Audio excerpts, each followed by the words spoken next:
Hello, Chip here from 5th Edition Inventions, and I just wanted to release a short podcast before the pre-release of Aether Revolt for Magic the Gathering. And I wanted to speak briefly about the Inventions in Kaladesh. As we all know, the Inventions stem from the expeditions that were released in Battle for Zendikar and Oath of the Gatewatch. And the expeditions and the Inventions, which are now part of the Masterpiece collection, to be released with all future expansions until further notice, serve a very important purpose in the Magic the Gathering community. One, they allow players to bling out their deck, which was something that market research done by Wizards of the Coast showed that players were interested in. If you have a particular love for a certain deck type or a certain card, you can now get that card in an expensive premium foil version, which is nice to have if you have the money to spend and you're emotionally invested in the card, you like that. The other reason why they're there, and perhaps more importantly, is that it helps get some of these hard-to-find cards back into circulation. Wizards of the Coast was worried that if they put them into standard legal sets, it would ruin the meta of the standard environment. These cards are not standard legal. However, if you do open one up in a pre-release or draft, you are able to use it, as far as I understand the current rulings. But they do that wonderful purpose of being able to get those cards in the hands of players who need them.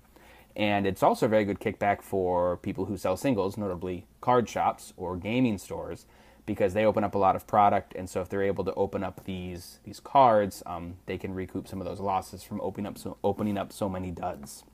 So they're very nice. I like them. I'm excited about them. But one thing that I noticed, and I'm sure that many of you noticed, when the Inventions were released for Aether Revolt, there was a card there that was very surprising, and it's Ornithopter. Now, Ornithopter makes total sense in the Kaladesh world for Aether Revolt. It's a little artifact. It's been around since the dawn of Magic. 0/2 flyer. Doesn't cost anything to cast. And it's a great little chump blocker in the air. If you have a card like in Soul Artifact, we saw this deck a lot in Magic 2015 Pro Tour, that it can, it can be part of a combo deck. So it does have a place. But it's a very common card. If you look at TCG Player, you can get them for 2 cents, 10 cents, 17 cents. Very, very cheap. However, when they put it in the Masterpiece for Aether Revolt, it's interesting to see how much this will cost.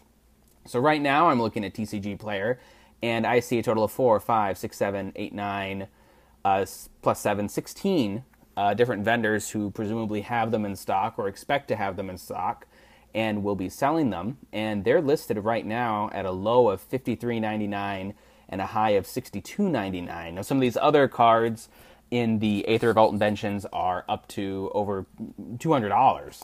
And this isn't even the least expensive Masterpiece card. But utility-wise, it's perhaps one of the one you wouldn't expect to spend $54 on an Ornithopter. Even if you were getting an Alpha or Beta Ornithopter, it wouldn't cost that much. So some people might mistakenly believe that this is a way of Wizards of the Coast trolling MTG players, the MTG community, that if you you're fortunate enough to open up a Kaladesh Masterpiece, Aether Revolt Inventions, and you get an Ornithopter. Remember, they're only in the same amount of time. You get one. The ratio is, if you open up a mythic rare, is, I believe, the likelihood of getting one of these cards. And I believe that's one in every booster case. So that's opening up 6 booster boxes. You might get one of these cards. So you open it and you get an Ornithopter. I think this is a wise move by Wizards of the Coast. One, because there is a market for people who want to bling out their decks with a card that's actually a common but looks so great. So I think that that's fantastic. I think it's fantastic for giving a kickback to people who sell singles, that it helps them generate a profit. And I think it says something to the community of Magic the Gathering, where something that's not only common in the real world, but common in the meta of Magic the Gathering, that people presumably may be willing to pay up to $62 for this card, for an Ornithopter. So I'm going to be interested to see how this price changes over time. And I believe if Wizards of the Coast can pull this off and to make a common into essentially a mythic foil rare in one of these Masterpiece editions, that's going to be exciting, because I think that we're at a certain level in the MTG community where people are willing to pay that much money to bling out their decks. And it'll be interesting to see if that price holds. And I am interested to know what you think about that, if you end up opening up an Ornithopter in your pre-release or in a draft, and if you would decide to keep it, or if you would decide to trade it for money. That'd be interesting to know. Last thing I wanted to talk about, these inventions, and with the extension of the expeditions and the way that Wizards is doing this to reintroduce new cards. This is just my private belief about the reserve list. Mark Rosewater says the reserve list will not go away under his watch.